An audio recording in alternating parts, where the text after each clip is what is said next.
Hey guys, welcome back to Mountain Murders. I'm Dylan. Oh my God, that means I'm Heather. How you doing, Heather? Oh, I'm feeling sassy and cute. Well, you look really cute. Like Heather always is. I like your red lipstick. Thank you. It's nice. Is it new? Yes, it came with my extra palette that I bought or Did I something. buy that for you? Oh no, I just buy my own things because I know what I like. Because you're a strong, independent woman and you don't need no man, right? But That's I'm glad right. that you picked me. I am just like Heather now. Because you needed a stud in your life. Oh, yeah, so you are Dylan. Yeah. Okay. Totally. I'm drinking a beer, smoking a cigarette. Wait, it's early in the day, Dylan. Does that matter to you? No, man. Oh. You know me. I just like to drink the beer. Yeah, and then that's probably going to be an issue later. Because I'm Heather. And I'm Dylan. All right. That was fun role-playing, Dylan. Yeah, let's go back. Can I be Dylan now? Yes. All right. We can switch back. All right. So, hey, everybody. How are you doing today? Well, we're covered in snow right now. We're getting snowed up in her. Snowed in. Yeah, I know. It started this morning with a dusting and didn't seem like it was going to stick. Right. Like always. But then now it's really coming down out there. It's a pretty heavy, forceful snow. Big chunks. Ooh, big, heavy I like those snow. Big chunks of snow. Gosh. I just love how quiet it is when you step outside. I know. There's something about the silence that goes along with the snow. It's very serene. I love it. I know, and then it's a mess. I want to go for a walk. Yeah. Out in the snow. Well, you can do that because you're an adult. Yeah, I know. So, what else is going on with you? We got brand new patrons. Oh my gosh, Justin and June. Yes. Thank you so much for signing up, supporting our podcast on Patreon. You can support the podcast if you want. Go to patreon.com, Mountain Murders Podcast. You find us there. For as little as $1, you can support the podcast. Yes, and get extra content. It's true. We just dropped a brand new Patreon episode for this week. We let our patrons vote. What's the topic, Dylan? It was psychic detectives. Pretty interesting subject matter. Yeah, it was. There was a lot to dig into there, and we talked about it at length. Well, that's the fun thing about Patreon is, sometimes we talk about true crime cases. Right. Mountain murders, Appalachian murders. That's our shtick. But we also have a little more leeway with discussing, other interesting topics. Yeah, sometimes we just talk about stuff that interests us. Some of it's weird, some of it's scary. Sometimes. And some of it's stupid. We have a live show coming up in May at Fleetwood's in Asheville. Tickets are on sale. We've already sold a few of those. Ooh. If you find Mountain Murders on Facebook, we do have an event set up for the live show. There's a link to brownpapertickets.com where you can go ahead and purchase your tickets. You might want to get those early. It sold out last time. Yeah, our first one went quick, didn't it? Yeah, I have a feeling this May show could sell out again, Dylan. Nobody could get in at the door because it was already sold out, y'all. It's sold out, y'all. And it was so much fun. Yeah, we had a really good time. Yes, we did. It was fun to meet our listeners. It was a lot of fun, and they're just as awesome in person as I imagined. I have to tell you, it really makes my day when we get a positive review or we get a message from a listener. Our Facebook Messenger for Mountain Murders has been blowing up the last couple of weeks. Yes. Fans reaching out to say, I love your podcast. I listen with my wife. We go driving around in the woods at dark listening to your podcast. Oh my gosh. And I'm like, that sounds so fun. Isn't that amazing? We love our listeners and we really appreciate you guys. Yeah. Being fans of Mountain Murders. Yeah, sometimes I'll be having not a great day and I'll see a good review or someone just saying, love you guys. You're my go-to or you're one of my favorites, and that really lifts my spirits. We're pretty accessible, so if you do want to drop a line, you can email us, mountainmurderspodcast@gmail.com. We have a website, mountainmurders.com. You can reach us via the website, or you can hit us up on Facebook. Instagram, hit me up in the DMs. Hey, y'all. But, another thing I've had people say, oh my gosh, I can't believe you're actually responding to me. Yeah, I know. And I'm like, well, yeah, of course I'm going to respond. We're just regular folk, y'all. And we're really grateful for you guys. Oh, yeah. And it means a lot, each and every one. So our case today has all the makings of a great tale. Oh. This is not the typical mountain murder story. Okay. There's debauchery, Ooh. Rolls Royces, Way. champagne, Wait, that sounds like rich people shit. bathtub gin, Bathtub gin? the Charleston. Oh, It's your yeah. favorite dance move. Well, yeah, I can't do that. Mansions, Oh, gosh. dizzy dames, Ziegfeld girls, and murder? Insert the Scooby-Doo sound effect. Murder? Ruh-roh, Raggy. Are you ready? Well, yeah, is that copyrighted? Can I say that? No, you can. Let's do it. You don't do it well enough to get sued. I'm going to go find the kitchen and get high like Shaggy and Scoob did all the time. Okay, are you ready for today's case? Let's get into this. Let's do it. Elizabeth Holmon was born May 23rd, 1904 in Cincinnati, Ohio. She was the daughter of a lawyer and a stockbroker. She was of Jewish heritage, but wasn't really raised in the religion. The once wealthy family lost their fortune, almost $1 million, when her uncle embezzled money from the stock brokerage. Oh, shit. Despite the family's financial woes, Libby went on to attend university at the University of Cincinnati. She earned a degree in arts. Fairly cultured young woman. Affluent. Part of the social scene. Okay. By 1924, Libby had moved to New York City to pursue a career on the stage. New York City? Girl after my own heart, right? She appeared in many Broadway shows. Singing, was really talented. Everything seemed to be going well for her. She actually is credited with making famous the strapless dress. Wow.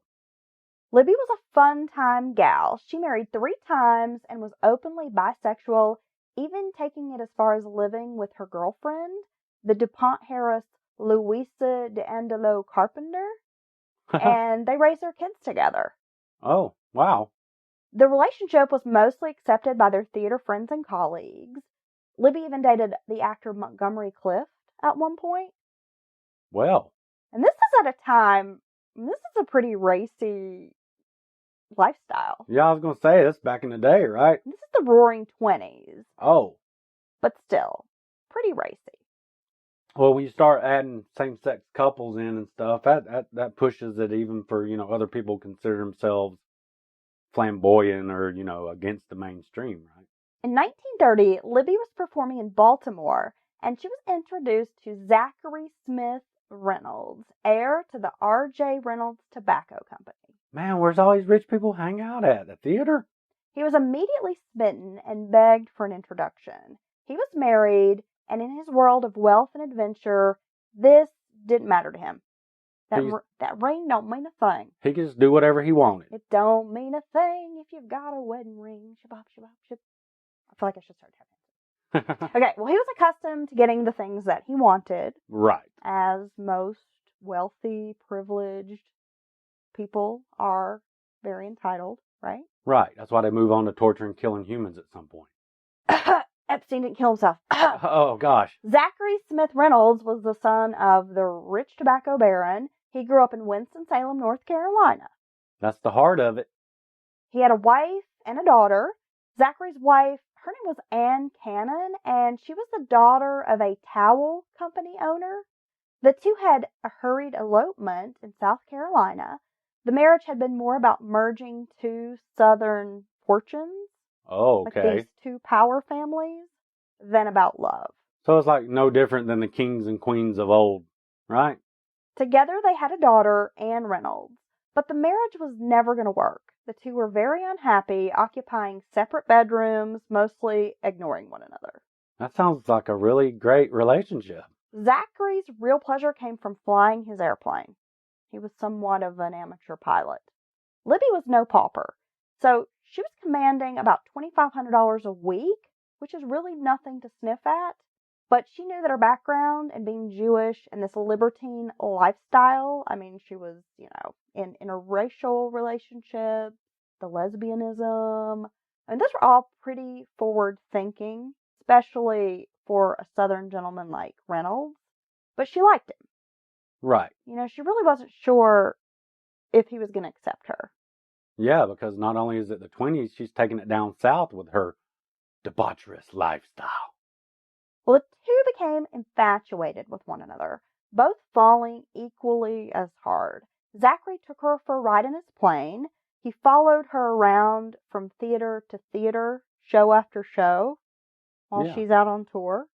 Yeah, you'd be like, is that your plane outside in the parking lot? Libby was a fashionista, as I mentioned, bringing the strapless dress kind of to the forefront.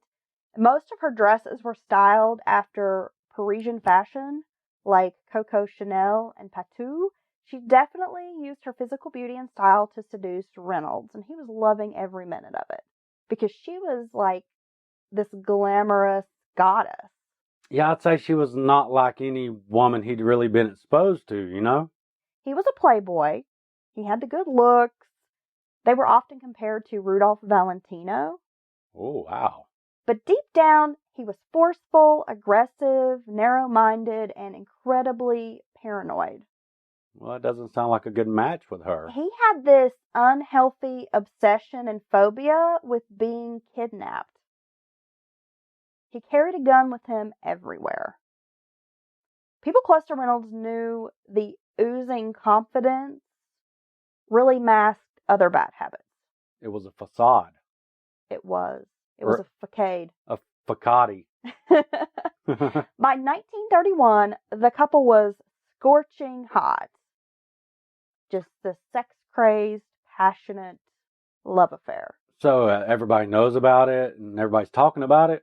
They traveled in the best circles, hung out with artists like Louis Prima, Billie Holiday, Louis Armstrong, all the jazz artists. They went to these big, like Gatsby-style parties and mansions, just blowout parties. They lived like rock stars. Man. Soaking up booze, this jazz lifestyle. It's amazing what you can do with all those unpaid benefits and wages to workers. Living la vida loca, right? Yeah. But Reynolds desperately wanted to marry Libby. He pleaded with her to be his wife.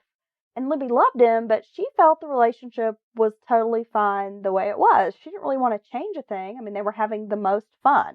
Right. They were partying, hanging out with famous people, living this really lavish, glamorous lifestyle that most of us probably only ever dream about. Oh, I live that way. Champagne wishes, caviar dreams, lifestyles of the rich and famous. Yeah, and a Busch Light budget. So she was just like, why do we need to take this a step further? Right. She sounds more like a bohemian spirit, kind of. Do what you want, when you want. Live in the moment. With who you want. Exactly. Yeah.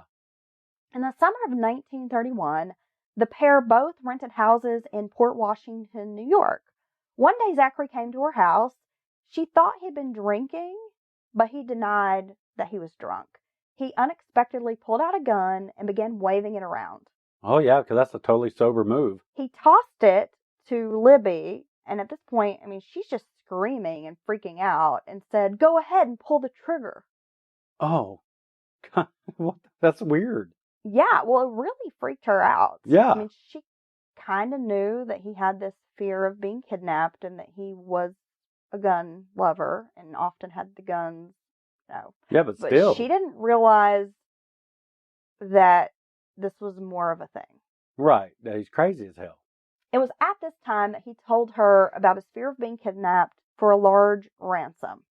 Well, I mean, I guess if you're some heiress or, heir to a fortune connected to this high-profile family, I mean, you have to consider that, but I don't think you should consider it to the point where, you're actively thinking about it every day and waving guns around and shit, right? Well, it made sense to her, but she was left pretty shaken by the incident and realized that his fear was more like an obsession. Right. And that there really wasn't a lot of validity in it. Yeah, just get a damn security detail, man. Get some big thick-neck fuckers to stand around you and go with you everywhere.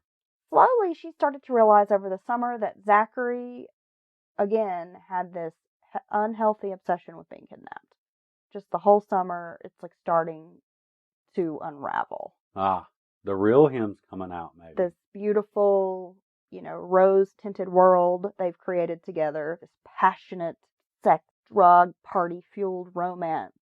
Sounds horrible. Scorching. Ooh. Is starting to fall apart. Yeah, and so he wants to take it further and basically get more control of her. and she doesn't want to change